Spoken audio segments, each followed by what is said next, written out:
Nah, karena gratisnya itu, Betul, makanya saya ngambil di STAN. Dan saya mau bilang sama orang tua saya bahwa, ya saya nggak bisa memenuhi keinginan dia untuk jadi dokter, tapi saya mau membiayai diri saya sendiri supaya saya bisa punya bisa mendapatkan pendidikan, tapi nggak usah ngerepotin orang tua. Ya, tamu saya kali ini agak istimewa nih. Ini adik kelas saya di STAN, top banget. Saya pernah melonco dia, tapi saya kualat sama dia. Sekarang dia udah jadi dokter, saya belum dokter. Dan dia tetap artis. Bagaimana kita menangkap fenomena, ada orang tetap ngartis gitu, tetapi jadi dokter dan kemudian jabatannya eselon 2 atau asisten deputi di Menko Perekonomian. Ya. Dokter Rizal Edwin. Wah. Ada nyebutnya Edwin Manangsang, Edwin Libel. Iya, betul. Aduh, ini kehormatan loh bisa diundang ke YouTube-nya Helmi Yahya, luar biasa. Apa kabar Pak pejabat? Baik. Jangan pejabat lah, kan kita juniornya nih soalnya. Win, saya ngikutin IG-nya Edwin tuh ya. Woi gila ya, mewakili Indonesia berunding. Betul. Itu kerjanya Edwin sekarang ya? Iya, sebenarnya sekarang udah pindah tempat. Sebelumnya, ya kira-kira saya baru pindah ke tempat yang baru sekarang ini 6 bulan yang lalu. Jadi sebelumnya memang saya sebagai asisten deputi untuk kerjasama ekonomi multilateral. Jadi banyak ke luar negeri, conference, terutama G20 untuk G20. Ya. Top banget dong ya. Itu berunding bantuan-bantuan gitu ya? Enggak, sebenarnya ini berunding antara bagaimana kita menyesuaikan kebijakan ekonomi antar negara G20 gitu loh. Jadi nggak kebayang sebelumnya, nggak pernah kebayang. Anak Priok. Iya, betul. Bayangin anak Priok yang tinggalnya di pokoknya daerah kumuh lah, tapi terus bisa jalan-jalan ke luar negeri kan luar biasa. Mewakili Indonesia.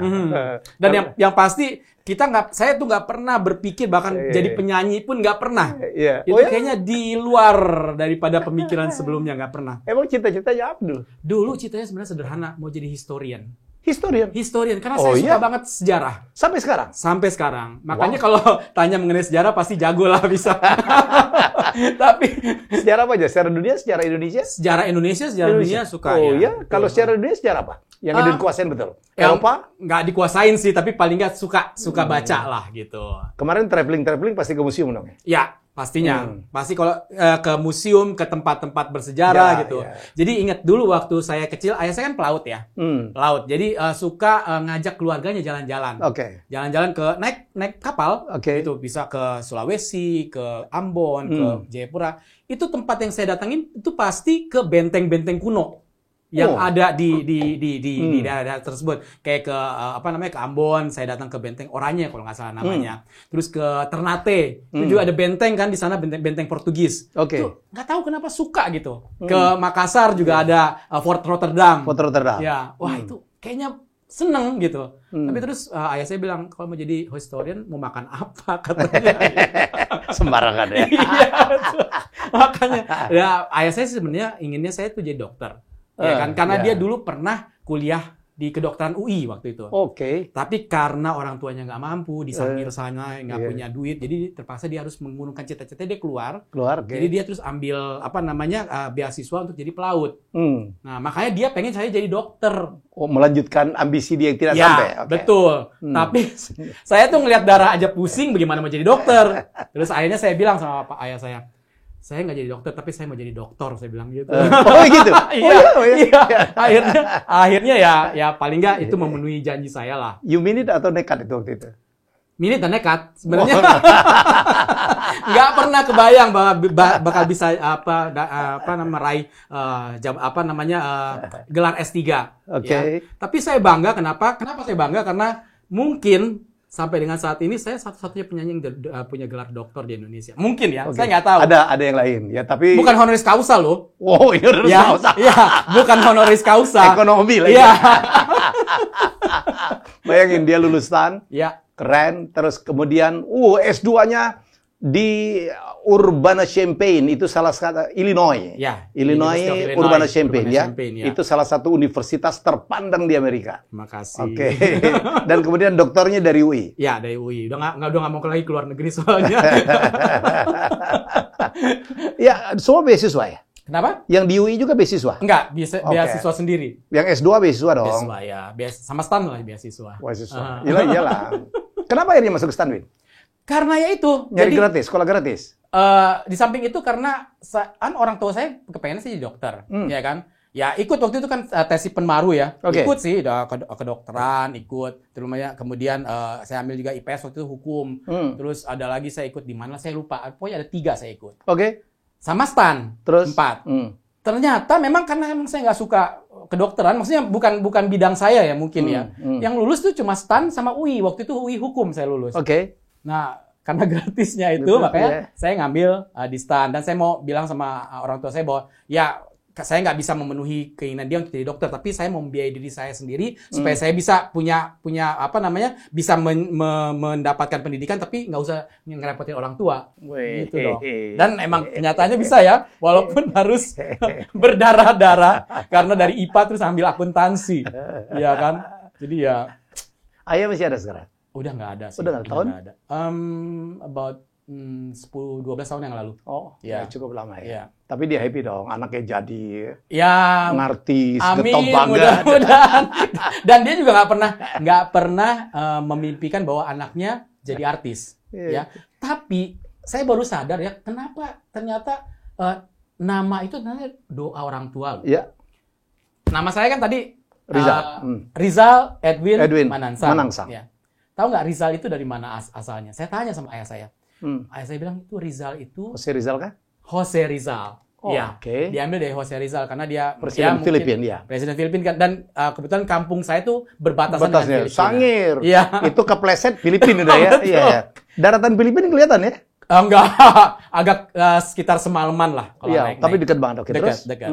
Nah, terus Edwinnya dari mana kan? Saya tanya kan. Terus dia bilang itu dari Edwin Saleh Indra Praja. Itu aja. TVRI banget. TVRI banget. Edwin Saleh itu milenial nggak kenal. Bener. Itu salah satu penyiar dunia dalam berita TVRI. Benar. Nah, terus sebelumnya tahun 60-an waktu ayah saya masih belayar, dia penyiar RRI kan. Jadi suaranya itu selalu didengar oleh ayah saya di kapal gitu. Rizal itu Edwin Saleh Indra Praja. Ya, makanya dikasih nama Rizal Edwin gitu. Dan akhirnya terpenuhi kan. Rizal saya jadi pegawai negeri, Edwin saya jadi penyanyi di TVRI. Bahkan menjadi pembawa berita juga di Trans TV waktu itu, ya kan? Jadi dan dia hampir jadi dirut TVRI. Saingan gua dulu. Waktu itu masalahnya waktu itu nggak tahu kalau Helmi juga ikut. Nyalon. Kalau tahu mau gue nyerah aja deh, nggak mau. Ya enggak lah. Iyalah, kita harus sujud sama senior. Aduh. Jadi Edwin ini 2 tahun di bawah saya. Ya. Dia waktu masuk STAN itu saya kelas 3, dia masuk tingkat 1. Betul. Wah, saya masuk panitia, melonco dia.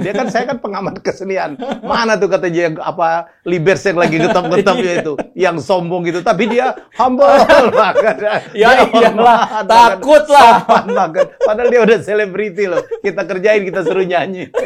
Tapi kalau yang saya tahu sih bakat Helmi memang dari waktu kuliah udah kelihatan lah. Kalau nggak salah dulu kan ini kan teater kan? Teater justru yang saya paling kenal di teater waktu di STAN. Ya. Jadi, baca puisi. Jadi nggak heran lah kalau sampai sekarang masih berkiprah di entertainment. Dan terus terang saya berterima kasih sama Helmi karena dia selalu ingat saya. Jadi waktu kuis Siapa Berani dulu, dia yang ngajak saya untuk jadi salah satu stand-in. Tiap kali gue gak bisa, gue dapat job gitu. Gue bilang, adik gue aja tuh. Seru. Dan itu pengalaman yang luar biasa. Itu seru-seru. Yang hebat pada saat Tantowi Yahya mengundurkan diri. Tiba-tiba Tantowi Yahya lagi top-topnya kuis gitar remaja TVRI mengundurkan diri. Dia bilang, Bu, gue gak mau lagi, Bu. Saya mau jadi masuk ke segmen dewasa. Penggantinya itu Edwin. Waktu itu ya. Iya, sempat 2 tahun ya waktu itu ya. Luar biasa. Ibu senang banget sama Edwin. Karena Edwin itu punya personality gila gitu. Makanya cewek-cewek seneng banget sama dia. Gitu. Ganteng, bisa nyanyi, hormat. Iya, tapi sampai sekarang belum dapat. Itu gue mau nanya nih, kapan nikahnya nih? Nggak berani nanya, Jangan-jangan udah gak kepengen lagi. Masih membuka. Pemahaman Edwin masih membuka. Ada yang mau, ada yang berminat. Eselon 2 loh. Ini eselon 2-nya kok kelamaan nih, Win? Ya. Kamu berapa tahun sih di ASDEP itu? Lumayan, udah hampir 5-6 tahun udah. Mestinya udah masuk ke Deputi 1 dong, ya, dengan mestinya, kemampuan Edwin, pencapaiannya gitu. Tapi mungkin memang belum ini ya, belum garis tangannya gitu. Karena udah berapa kali ikut bidding ya. Masuk 3 besar berapa kali. Tiap kali ada nama top 3, gue doain lu tuh, Win. Amin. belum waktunya kali. Nggak apa-apa juga sih. Ya kita nikmatin aja ya. Dan selama ini juga gue sih ngerasa kalau apa yang kita capai sekarang itu kita harus bersyukur lah. Yes, beyond our dream ya kadang-kadang. Sama lah kita. Kita sama-sama anak orang miskin. Stan itu orang nggak mampu semua tuh. Sama fraksi utusan daerah katanya dulu. Dan biasanya justru makin jauh dari Jakarta tuh makin pintar biasanya ya. Dulu kita teman-teman gue tuh yang dari daerah-daerah. Ya kadang-kadang kampungnya nggak ada di peta. Nilainya tinggi-tinggi. Bener. Edwin itu ya, orang nggak banyak tahu. Gue lihat tahu, oh Edwin itu ternyata juara umum di SMA 15. SMA 15 tapi ya. Tapi bayangin ya, waktu pertama kali terima di SMA 15, itu gue nangis. Kenapa? Nangis banget, karena itu untuk seluruh Jakarta Utara saat itu 15 itu SMA yang paling jelek. SMA Cowboy, anaknya suka berantem, kebanjiran, ya kan, terus ya pokoknya nggak ada bagus-bagusnya lah. Oke. Nah, sementara gue lulus dari SMP Katolik di Tanjung Priok yang paling bagus. Ya. Semua teman-teman diterima di SMA Negeri 13, waktu yang paling top di Jakarta, SMA Negeri 13. Kemudian teman-teman gue rata-rata dapat di situ. Atau ada yang ke SMA 1 malah. Oh iya, Budi Tomo. Ya, itu kan top ya. Oh, rayonnya masih? Ya? Masih rayonnya waktu itu? Masih, tapi ada beberapa yang bisa. Masih bisa dulu. Masih nembus ya? Masih bisa nembus. Nah, gue sendiri yang dapat di SMA 15, itu rasanya, aduh gimana ya, malu. Karena waktu itu walaupun gua nggak juara, itu masuk 10 besar ya. Waktu lulus SMP masuk 10 besar. Tapi kenapa diterima di 15? Itu sekolah pokoknya nggak dapat bagus-bagusnya. Sampai pernah minta sama ayah waktu itu. Minta pindahin. Pokoknya minta pindah, nggak mau. Malu soalnya dibandingin teman-teman yang lain. Pindah kemana? Ke SMA 1.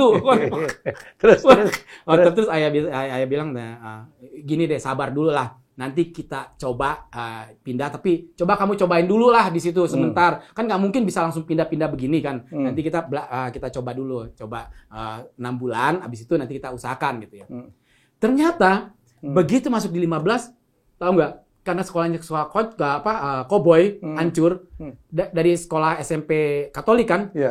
Paling jago, paling pinter, bahasa Inggrisnya, matematiknya, fisiknya paling jago. Sehingga pada saat itu juga dipilih jadi ini cepat tepat. Ingat nggak dulu? Ada cepat tepat tingkat SMA. Cerdas tangkas ya. Iya. Ke TVRI. TVRI. Ya. Jadi itulah pertama kali gue muncul di TV, tapi bukan nyanyi, tapi cepat tepat.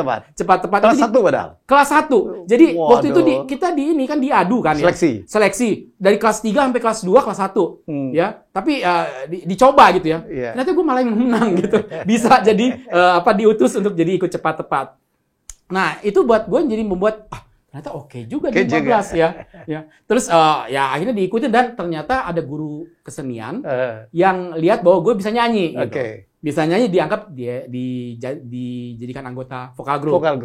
Nah, waktu udah masuk tahun kelas 2, kan udah seneng nih. Udah nggak mau pindah lah, karena udah ikut vokal group. Dan vokal group SMA 15 itu yang suka muncul di TV waktu dulu.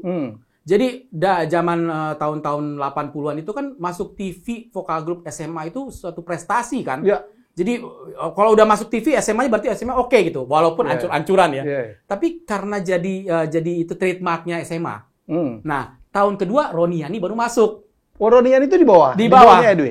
Di bawah setahun. Jadi itu baru masuk, dan ya karena kita mungkin sehati ya, kita sering kalau apa-apa kita jadi lead-nya. Saya lead suara 1, Roni lead suara 2, Yani lead suara 3 untuk cowok. Ya. Nah, karena udah cocok gitu, makanya waktu tahun 83 kita memang udah pernah ikut lomba-lomba vokal grup dan sering menang. Tapi kita waktu di TVRI RI dulu kan ada bintang radio TV, ya kan? BRTV. Nah, ada kelas tingkat trio. Belum. Jadi ada tingkat dewasa, ada tingkat remaja. Oke. Nah, kalau yang tingkat dewasa itu cuma penyanyi solo semua. Ya. Nah, yang untuk remaja itu ada penyanyi solo cewek, penyanyi solo cowok, trio. Grup. Bisa duet, bisa trio. Nah, kita masing-masing pernah ikut. Tapi nggak pernah masuk. Boro-boro masuk ke semifinalnya nggak pernah. Terus kita bilang, coba deh kita bertiga coba ikut trio kan, saudara trio gini. Ternyata menang. Gak nyangka. Tingkat DKI dulu dong. Tingkat DKI kita menang waktu itu, angkatan kita siapa ya? Jen Retno, Titi DJ, terus Ricky Jo. Ya. Almarhum. Ya, almarhum. Nah, kita coba dan ternyata masuk, dan waktu final tingkat DKI menang. Menang vokal, menang penampilan. Kan wah, ini ternyata oke, bener-bener suatu yang nggak kita sangka gitu ya. Menang DKI, mewakili DKI untuk nasional kan, menang lagi. Nasional. Nah, mulai dari situlah kita bisa ya muncul di TVRI ya, karena TVRI yang pertama kali membesarkan kita gitu. Coba bayangin kalau saya pindah ke SMA 1. Betul. Ya kan? Itu kadang-kadang kita sebut dengan jalan Tuhan ya, Vin. Benar. Jadi kalau kita dimasukkan atau termasuk ke sesuatu yang tidak kita sukai, benar, yang bukan yang kita mau, jangan-jangan di situ ada jalan Tuhan di situ. Benar. Kalau kami kan tidak akan pernah ketemu dengan seorang Roni Sianturi, dengan Yani gitu, yang akhirnya melahirkan Libels. Ya. Libels tuh 15. Ya. Oh. Tapi kalau anak muda sekarang nggak ada yang tahu. Ya, yang 40 ke atas lah yang tahu. Engkau gadisku. Sayang. Jadi ya itu jadi memang kita tetap harus bersyukur ya dimanapun kita ditempatkan. Ternyata ya ada hikmahnya di balik itu. Selalu. Makanya jangan selalu menolak. Termasuk penugasan kita. Barangkali Edwin ngalamin ya. Kita ditugaskan waktu kerja, karena saya cukup lama juga di pegawai negeri, 26 tahun. Kadang-kadang kita masuk ke tugas yang sebenarnya kita nggak suka. Betul. Tapi jangan lupa, disitulah kita mendapatkan ilmu-ilmu baru, ya kan? Dan gue tahu banget, Helmi itu dalam setiap kegiatannya waktu di pegawai negeri itu banyak yang nggak suka. Tapi gimana lu bisa struggle gitu, bahkan sampai sekarang mencuat, malah orang-orang yang nggak suka sama lu malah nggak ada apa-apanya sekarang. Iya kan? Serius, itu salah satu musuh gue dulu banyak, Win. Karena gue tuh, bayangin, saya pernah didongkal, ini anak kampung. Saya kan bukan dari Palembang, dari kampung lagi. Tahu-tahu saya jadi komisaris tingkat. Nilai gue tinggi gitu. Ini anak siapa sih? Dan saya dulu aktivis. Protes, argue. Lawan argue gue tuh adalah Dendo Simatram itu. Dulu kalau kita rapat OSI, rapat Senat itu kalau membahas ADART gitu, ada gua sama dia, semua orang begini. Nggak bakal selesai deh dua orang. Tapi gimana Helmi itu bisa struggle menghadapi orang-orang yang nggak suka itu luar biasa loh. Saya mengelola ya ketidaksukaan orang itu dengan lo pokoknya gua akan buktiin lo nyesel aja nggak suka sama gua. Jadi gue ngalamin juga kayak gitu ya. Dulu waktu kecil tuh orangnya nggak punya sesuatu lah yang bisa dibanggakan. Anak laki-laki kan kalau masih kecil kan main bola, main voli segala macam. Gue tuh nggak suka. Maksudnya karena memang orangnya lemah gitu, kurus kecil gitu. Jadi nggak lebih banyak main sama perempuan jadinya. Tapi disitulah orang malah menganggap remeh gue gitu. Teman-teman di ini malah ngapain dia, nggak usah diajak gitu. Tapi karena dianggap remeh itu, jadi kita punya sesuatu. Nanti suatu saat gue mesti kasih lihat. Itu yang disebut. Saya ngelola banget, Win. Saya dulu itu, lu tau lah, dulu gue ambisius. Sekarang gue hilang semua itu. Jadi itu yang kita bilang anger management gitu. Gue dulu paling suka dihina orang. Oh iya, begitu orang awas lo, gue buktiin gue lebih hebat dari lo. Benar. Dan it happen. Betul ya. Wah dulu, lo tahu di stan, bagaimana gue akhirnya harus menjadi nomor 1 tuh. Gue tulis tuh lawan-lawan gue tuh, namanya, gue foto gitu. Tiap kali gue bikin kerjaan tata buku kayaknya lama banget.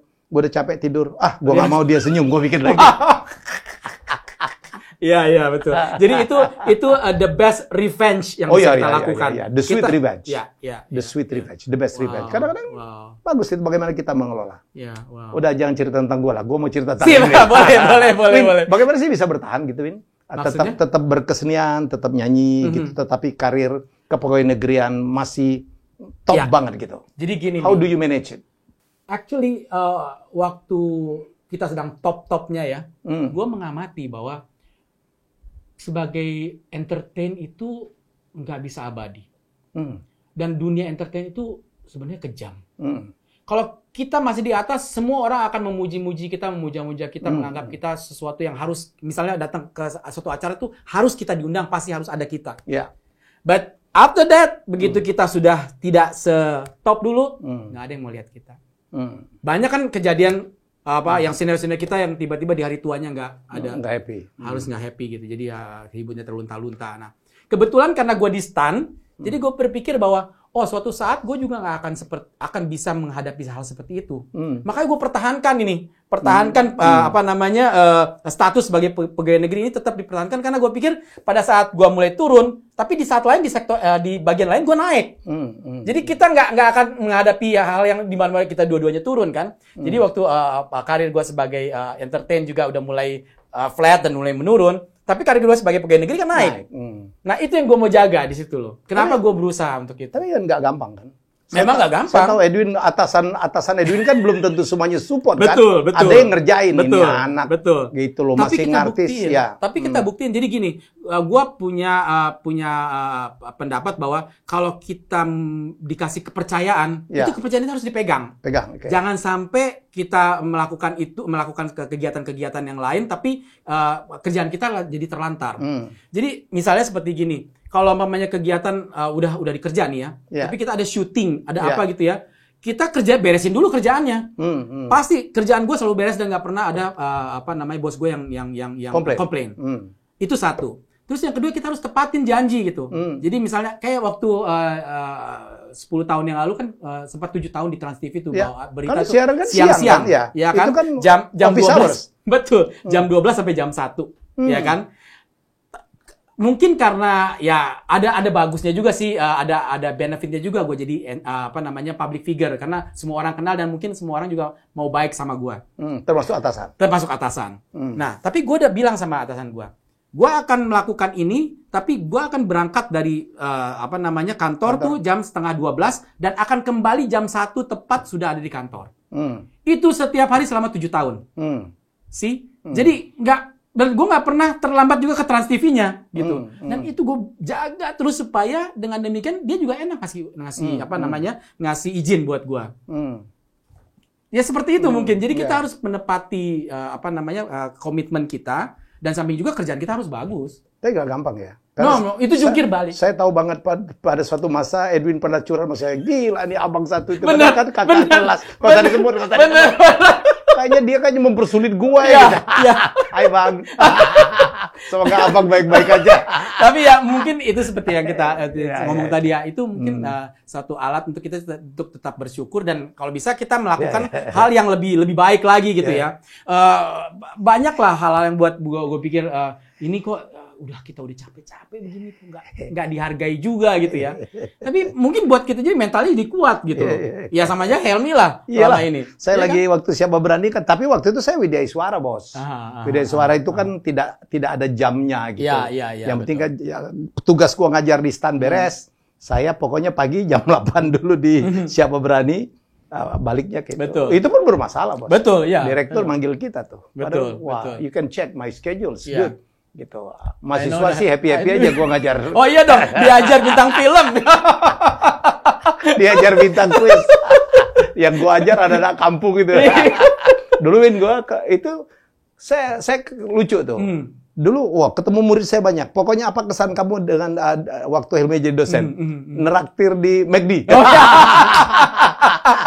Karena seru ya. Itu anak kampung itu diajak ditraktir di McD, di Kentucky itu untuk mereka tuh memori keluar ya. Jauh dong. Oh jauh ya, jauh. Orang gua ngajarnya udah udah di Jurangmangu. Udah Jurangmangu ya, bukan di Purnawarman lagi ya. Benar.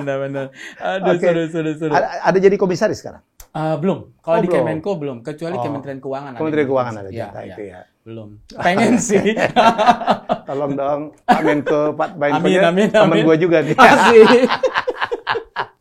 Aduh. Oke. Kemarin Libels itu melajunya luar biasa ya. Ya, kita nggak nyangka ya waktu Kebudokan itu. ya. Jadi malah waktu kita Kebudokan itu sebelum kita punya album. Jadi waktu itu karena kita sering muncul di TV ya, Telerama, acara album dari minggu, masa ke masa album minggu ya. Betul. Jadi mungkin kita dilihat sama Mas Guru ya. Dan kita kan termasuk boyband pertama Indonesia lah yang tampil dengan gerakan. Ya banyak ya. Cur-cur. Kayak gitu. Itu sih Mas Naid kalau kayak gitu. Kalau kita kan gerakannya lebih waktu itu lebih modern lah. Dan koreografernya orang yang juga membantu saya dalam koreografi Iya, mendiang Wilipua. Betul.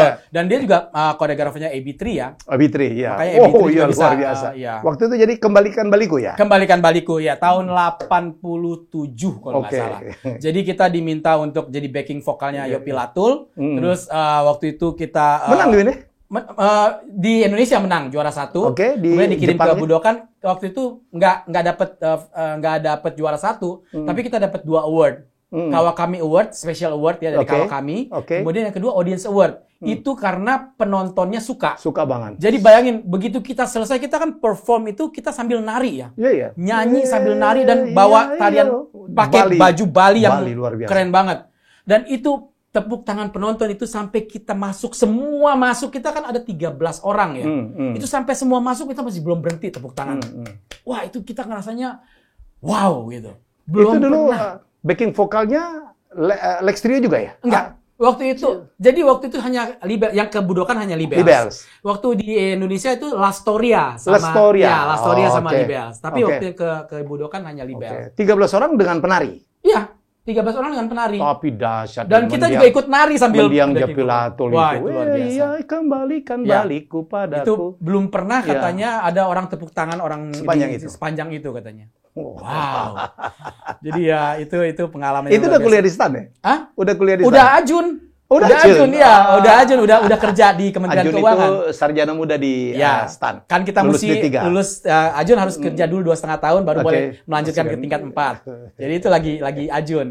Dan kami 2 kali ikut ke Tokyo ke Budokan. Yang kedua sama UT. Lagu sana ya. Kaulah segalanya. Bukan. Na na na na na na na na na na can't stop the feeling na na na ni na na na na na na na na na kata hatiku itu dia.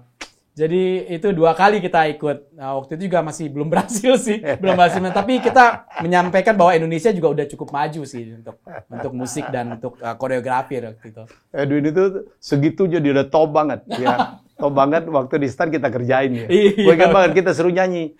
Gue masih ingat lu nyanyi apa waktu gue seru nyanyi. Oh iya, nyanyi apa sih waktu itu? Dari jauh ku datang. itu lagu kebangsaan. Itu lagu waktu kita lagu bukan waktu kita Bintang Rayu juara Bintang Rayu itu lagu itu. Citra benar. Citra engkau bayangan. Dulu kami berkesenian. Ya. Jadi band STAN itu vokalisnya itu nomor 1 Edwin, nomor 2 gua gitu. Kita saling mengganti ya. Jadi kolaborasi itu dari dulu sebenarnya, bukan kolaborasi, persekongkolan. Iya. Dan Helmi ini selalu jadi sutradara kalau kita inaugurasi. Ya? 6 kali gitu. Iya. Jadi kalau dulu orang bilang, "Mi, lo tuh salah tempat, mestinya kuliahnya di IKJ." Oh, jangan lupa lo. Kalau di IKJ saya tidak mungkin mementaskan jadi begini ya. Jadi sutradara di Balai Sidang. Betul. Balai Sidang. Dulu kan Balai Sidang paling top, nggak ada lagi tempat yang paling bagus selain Balai Sidang. Sampai sekarang kali.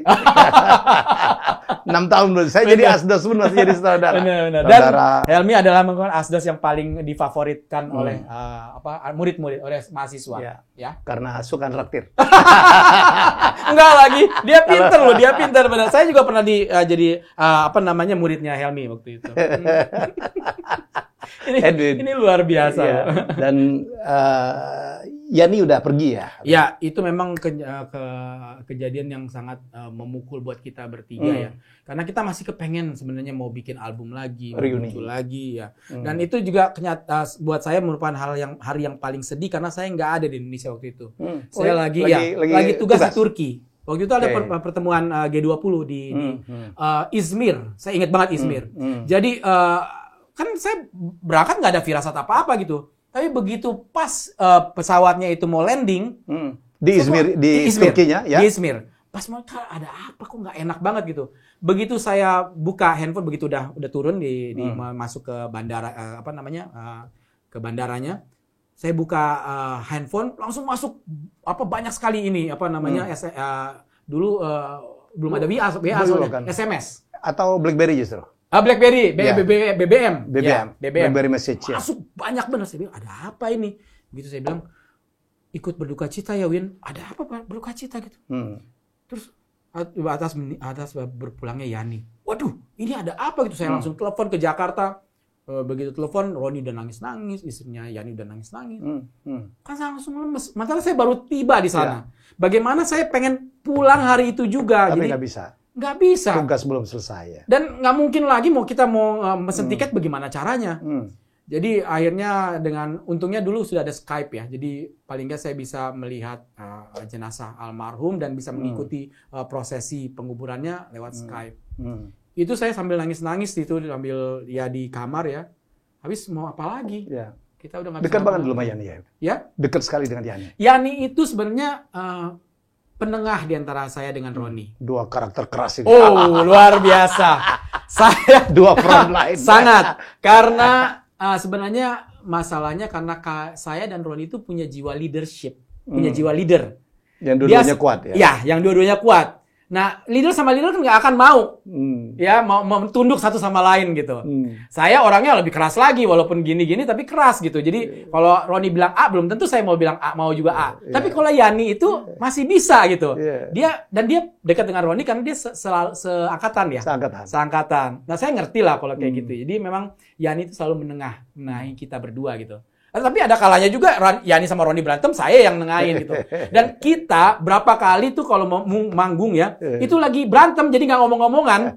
Waduh, karena tapi untung kalau kita berusaha profesional, jadi di panggung ya ketawa-ketawa, abis itu nggak ngomong lagi gitu. Dan ada faktor Mas Willy juga ya? Ya itu juga, tapi Willy juga ya menengahi kita karena dia ya memang lebih tua ya dari kita ya. Tapi Yani itu dalam perannya kayaknya dia yang lebih tua dari Roni dan secara umur ya, Edwin. Secara umur ya dia yang paling tua, dia yang paling tua dan walaupun paling tua tapi dia ya maksudnya kalau beradu argumen selalu kalah sama kita berdua.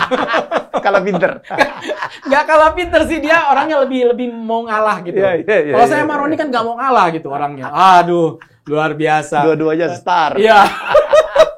Ya begitulah. Tapi ya mungkin begitu dengan Yani udah nggak ada, justru hubungan saya dengan Roni makin baik gitu. Sangat baik sekarang. Ya kita jadi udah lebih kayak keluarga ya. Kalau umpamanya ada apa-apa, ya misalnya udah lama nggak telepon, saya yang telepon atau nanti dia yang telepon gitu. Paling nggak kita tetap mengusahakan supaya hubungan ini jangan sampai getting older, getting wiser. Betul. Karena ya namanya kita makin tua kan makin butuh orang ya di paling nggak teman-teman kita butuh teman untuk bisa ngobrol, bisa macam-macam lah gitu. Job masih ada sekarang di Bells? Ada beberapa, tapi terutama karena saya ya waktu susah. Kalau hari kerja forget it ya, nggak mungkin ada. Kecuali di Jakarta. Kecuali Jakarta, ya. Dan juga untuk karena saya waktu kemarin kan banyak keluar negeri, hampir 2 bulan sekali keluar negeri. Ya. Jadi susah untuk komitmen. Jadi kalau kalau ada yang mau minta, kita harus jauh hari supaya saya bisa menyesuaikan jadwal gitu. Ya sekarang udah lumayan karena saya pindah, udah bukan kerja sama ekonomi internasional lagi, sekarang saya jadi Asdep ekonomi digital. Wow. Jadi sesuatu yang baru buat saya, tapi ini menarik karena Indonesia tuh bakalan akan menjadi negara dengan kekuatan ekonomi digital paling tinggi atau paling besar di Asia Tenggara. Saya banyak ngebimbing UKM startup digital nih. Wah, jadi bisa dibantu oleh Edwin. sangat. Kalau mamanya ada itu bisa kita kerjasama. Jadi saya kan sebagai Kementerian Koordinator juga bisa bantu ya untuk bisa meningkatkan literasi digital terutama. Literasi digital. Iya, literasi digital. Karena masyarakat kita masih kurang sekali itu. Wow. Tapi kok jadi serius gini? Yang lain dong. Ini udah lama banget gak ketemu Helmi soalnya. Aduh, luar biasa. Sekarang jadi Libels berdua ya? Berdua aja. Ya, nggak berusaha ada. Pernah kita coba, cuma untuk bisa jadi selevel Yani itu nggak gampang. Sulit, ya. Di samping itu juga kesesuaian pribadi. Ya. Itu kan memupuknya kan nggak gampang kan. Nggak cuma 1-2 hari langsung bisa klop gitu. Suara juga begitu gitu. Jadi nggak gampang juga ya. Akhirnya ya kita putuskan berdua aja lah kalau itu. Ini quiz nih, trivia. Okay. Dulu pada saat Edwin ke Amerika, ada seorang penyanyi yang menggantikan Edwin menjadi Libels keempat. Siapa dia? Arman Maulana. Halo Man. Ya itu juga saya beruntung sebenarnya. Ada Arman yang mau gantiin paling enggak. Dan waktu itu dia sama sekali baru ya. Sama sekali baru waktu itu. Kebetulan Roni yang ngajak waktu itu. Roni yang ngajak. Roni yang ngajak ya. Okay. Jadi ya paling enggak itu udah menyelamatkan lah Libels. Karena saya nggak bisa mengundurkan lagi waktu keberangkatan saya. Itu dimundurin juga berapa kali. Jadi ya karena udah nggak enak ya sama Pak Wid dulu ya. Jadi mau nggak Pak mau Wid yang ngurus. Pak Wid ya, Pak Wijanarko. Wijanarko. Ya, betul. Berapa lama tahun di Amerika dulu? Hampir 2 tahun. Hampir 2 tahun. Jadi pertama kali ada kita persiapan di Boulder, di Colorado. Boulder, Colorado ya. Nah, kemudian berapa bulan di Boulder, Colorado? 2 bulan, 3 bulan? 3-4 bulan. 3-4 bulan. Kamu tuh sekolah ekonomi bukan akuntansi ya? Ekonomi. Jadi ngambilnya GRE dulu. GRE, ya. jadi bukan GMAT ya? Bukan GMAT. Ya. TOEFL ya, pasti. TOEFL pasti ya. Jadi emang kita diarahkan kalau kita mau ambil manajemen, ambil GMAT ya. Tapi karena saya mau ngambil ekonomi dulu, pengennya sih ekonomi ya. Tapi begitu ngelihat matematiknya, ekonometriknya, akhirnya aduh nyerah juga nih. Kita kan kalau di STAN kan cuma kali bagi tambah kurang nih. Nggak pernah ada diferensial integral kan. Aduh, pusing. Tapi itu kan IPA kan? IPA. Tapi kan udah lama juga nggak. Sebenarnya gue tuh lebih cocok IPS. Dibandingin IPA. Jiwanya ya. IPS. Jiwanya IPS. Jadi historian tadi. Cuma karena ayah maunya saya jadi dokter, jadi mau nggak mau kita harus ikut IPA kan. Paling nggak nyenengin dulu orang tua gitu. Ya, ujung-ujungnya akhirnya nggak ke situ juga. Tapi ya, at least ya orang tua bangga lah bisa jadi dokter ya, walaupun bukan dokter. Angkatan Edwin sekarang udah banyak yang jadi ya? Ya, ada kepala BPKP sekarang. Muhammad Yusuf Ateh. Kemudian di KPK ada Pahala Ninggolan. Salah satu deputi. Kemudian siapa lagi ya? Eselon 1 banyak. Oh iya? Irjen. Oh iya tahu, saya di BPKP aja ada 3 angkatannya Edwin ya? Betul, Salamat. Ya. Kemudian juga ada Irjen di Perdagangan, Irjen di BKKBN. Ada teman angkatan semua. Saya aja yang belum jadi eselon 1 nih. Amin. Pak Menteri tolong dong Pak. Udah pantas dia Pak. Amin. Tuh, semoga didengerin. Nanti gue kirim dengan Pak Menteri lah. Aduh, makasih. Temen gue nih Pak. Sebenarnya tadi mencernya ini ya, tempatnya Mas Tama loh. Iya. Lebih cocok di situ ya. Semoga Mas Tama juga dengerin. Oke. Tapi prinsipnya kita ditempatkan di mana aja harus bersyukur ya. Dan ya seperti Hermi bilang tadi ya, ternyata di balik apa yang tadinya kita nggak suka, ternyata itu membuat ada berkah tersendiri. Betul. Saya kan lebar banget Win, bayang saya akuntan, S2 akuntansi, tetapi saya belajar media, belajar televisi, luar biasa. Belajar basket, olahraga ya. Itu justru yang awal ya pertama ya. Belajar tentang lukisan. Tapi itu yang menjadi bekal saya gitu. Belajar ilmu komunikasi. Benar. Saya sekarang dipanggilnya apa? Communication coach gitu, business coach ya. Motivator ya lah, itu hasil dari itu. Tapi saya sekarang ngajarin, ada pejabat tinggi negara tuh belajar sama gua gitu. Jadi gue juga mesti belajar juga kayaknya. Jangan gitu dong. Lu ngomongin udah bagus. Aduh. Oke, Win, apa lagi dream yang belum tersampaikan, Win? Dream yang belum tersampaikan, jadi menteri. Jadi menteri. Pengen sih. Amin. Ya, why not? Ya. Nothing is impossible. Ya, soalnya orang selalu tanya, pengen jadi apa sih? Ya kita harus punya cita-cita paling tinggi dong. Iya kan? Kenapa nggak mau? Ya boleh dong punya cita-cita tinggi ya. Sekarang lebih mudah dari Edwin aja. Iya. Pengen jadi presiden. Tapi ada satu hal, Win, dengan menangnya Biden. Ya. Dengan menangnya Biden, terus menangnya dulu Mahathir. Terus di Indonesia ini kayaknya umur-umurnya segitu tuh jadi presiden. Win, umur-umur segitu ini nggak ada peluang loh, Win. Udah keambil semua. Kalau nggak yang anak paling muda, yang muda sekali. Ada Dokter Tirta, ada Giring, udah jalan semua. Udah umur-umur kepala 5 kayak gitu. Minder jadinya. Aduh. Udah cocok lah kamu ngincer menteri aja. Iya. Ya eselon 1 dulu lah. Belum menteri, eselon 1 dulu lah. Staf ahli kayak. Amin.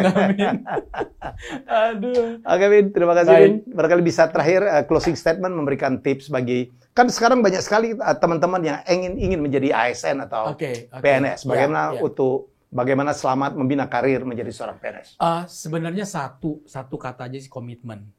Ya, kita seperti kalau saya sih sebenarnya komitmennya semenjak saya diterima di STAN. Saya pikir ini udah jalan Tuhan buat saya jadi pegawai negeri. Jadi bagaimana saya bisa terus bertahan di tempat ini karena saya pikir ini merupakan jalan Tuhan buat saya. Komitmen itu yang penting. Karena banyak orang gagal jadi pegawai negeri, meneruskan jadi pegawai negeri karena nggak komitmen. Nggak komitmen waktu, komitmen atas pekerjaan. Betul, dan mencintai pekerjaan. Dan mencintai pekerjaan. Saya cinta banget jadi pegawai negeri, saya nggak tahu. Orang lain bilang, lu kenapa nggak jadi entertain aja, duitnya lebih banyak. Roni tuh lebih banyak duitnya daripada saya. Serius, tapi saya pikir, kita udah dibiayai negara, kenapa sih nggak kita berusaha untuk mengembalikan ya sedikit banyaknya, walaupun nggak seperti apa yang negara berikan buat saya, tapi paling nggak ada lah yang saya bisa kasih. Tapi keluar negerinya jauh lebih banyak Edwin lah. Itu dia. Udah berapa negara? Wow, 5 benua deh udah. 5 benua. 100 kota? Almost, ya. Pokoknya almost ya. Dari sampai udah pernah dengar Ushuaia belum? Belum. So, itu ada kota terujung di Amerika Selatan. Kalau kita mau ke Kutub Selatan, itu melalui Ushuaia. Oh ya, dekat Siberia sih? No. Selatan. Di bawah? Selatan. Wow. Jadi itu ujungnya Amerika Selatan. Di Selandia Baru ke bawah lagi? No, Amerika Selatan. Oh, Amerika Selatan. Australia. Bukan South America. South America. Which part? Di Argentina. Argentina? Ya. Wih. Sih. Udah pernah sampai ke situ. Kalau saya nggak jadi pegawai negeri, nggak mungkin sampai situ. Wow. Ngapain lu ke situ? G20. G20 di situ? G20 ya. Kotanya pasti ajaib banget kotanya. Keren. Keren ya, bukan kota yang kita lihat gedung-gedung tinggi, tapi snowy, tapi snowy di mountain ya. Waktu itu kita datang, waktu itu lagi summer soalnya, jadi nggak ada snow. Tapi di on top of the mountain masih ada snow. Banyak. Itu Ushuaia, Patagonia. Tahu kalau itu? Pernah dengar kalau itu? Ya, itu daerah Patagonia tapi paling ujung. Dan itu bagian dari Argentina.